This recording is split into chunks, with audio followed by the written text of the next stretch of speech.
তো এখন আমরা আছি চন্দনবাড়িতে। চন্দনবাড়ি থেকে শুরু হয় কিন্তু অমরনাথ যাত্রা। তো আমরা এই প্যাকেজ বুক করেছিলাম ব্রহ্মসাথী ট্যুরস অ্যান্ড ট্রাভেলসের মাধ্যমে।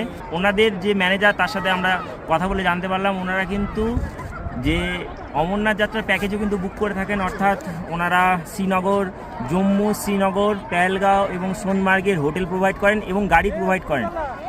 জম্মু থেকে পিক আপ করে পেহেলগাঁও বা শ্রীনগর থেকে পিক আপ করে পেহেলগাঁও বা সোনমার্গ বা বালতাল অবধি ওনারা গাড়ি প্রোভাইড করে থাকেন। টেন্টটা আপনাকে নিজে থেকে করে নিতে হবে, যেহেতু টেন্টের আগে থেকে প্রোভাইড করার কোনো ব্যাপার থাকে না, শুধু গাড়ি প্রোভাইড করে থাকেন। তো ভিডিওর স্ক্রিনে এবং ডেসক্রিপশানে দেওয়া নাম্বারে যোগাযোগ করে নিতে পারেন এবং তার সাথে ওয়েবসাইট ভিজিট করতে পারেন www.ভ্রমণসাথী.in। ওনাদের ওয়েবসাইটে ভিজিট করে ওনাদের সাথে যোগাযোগ করে নিন এবং এই ট্যুর প্যাকেজ সম্পূর্ণটা কমপ্লিট করুন। আমরা এখন আছি এপ্রিল মাসে এই অমরনাথ যাত্রার প্রথম স্টেপ চন্দনবাড়িতে। অমরনাথ যাত্রা শুরু হয় কিন্তু জুন মাসের শেষের দিক থেকে একদম আগস্ট মাসের শেষ অবধি। এখন এখানেই এত বরফ, মানে শুরুতেই এত বরফ, তার মানে ওপরে কত বরফ আছে।